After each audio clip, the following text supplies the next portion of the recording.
অনেক দিন আগে মক্কার গরম মরুভূমিতে বাস করতেন এক দাস, নাম তার বিলাল। বিলাল ছিলেন কালো চামড়ার, কিন্তু তার হৃদয় ছিল আল্লাহর নূরে ভরা।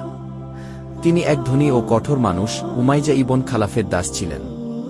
একদিন মক্কায় এক আশ্চর্য খবর ছড়িয়ে পড়ল। মুহাম্মদ সাল্লাল্লাহু আলাইহি ওয়াসাল্লাম নামের এক মানুষ সবাইকে বলছেন, আল্লাহ এক, তিনি ছাড়া আর কেউ উপাসনার যোগ্য নন। বিলাল চুপি চুপি সেই কথা শুনলেন।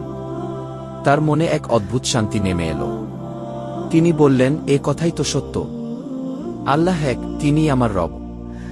এভাবেই তিনি ইসলাম গ্রহণ করলেন, গোপনে, নিঃশব্দে, কিন্তু দৃঢ় বিশ্বাসে। কিন্তু তার মালিক উমাইয়া জানতে পারলেন। তিনি রেগে গেলেন।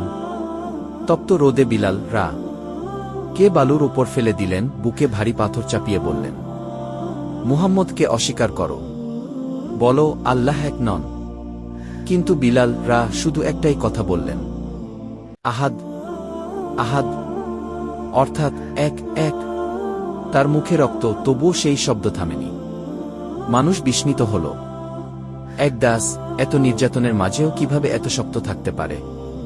উত্তর ছিল নামানের শক্তি। নবী করিম খবর পেলেন এই অন্যায়ের। তার প্রিয় সাহাবী আবু বকর বিলালকে মুক্ত করে দিলেন নিজের অর্থে। তখন থেকে বিলাল হলেন ইসলামী সমাজের সম্মানিত সদস্য। একদিন নবী করিম বললেন, বিলাল, তুমি আমাদের জন্য আয়ান দাও। বিলাল এর কণ্ঠ ভরে উঠল আকাশে, আল্লাহু আকবার, আল্লাহু আকবার। সব মুসলমান প্রথমবারের মতো তার কণ্ঠে নামাজের ডাক শুনল। তিনি হয়ে গেলেন ইসলামের প্রথম মুজাজ্জিন। বছর কেটে গেল, একদিন নবী করিম ইন্তেকাল করলেন। বিলাল আর আয়া দিতে পারলেন না। নবীর নাম উচ্চারণ করলেই তার চোখ ভিজে যেত অশ্রুতে। শেষে তিনি শাম দেশে চলে গেলেন, আর সেখানেই তার শেষ নিঃশ্বাস পড়ল। আল্লাহর স্মরণে, নবীর ভালোবাসায়।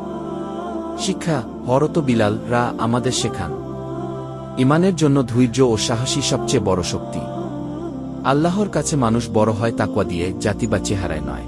সত্যের পথে দাঁড়ানো মানেই বিজয়।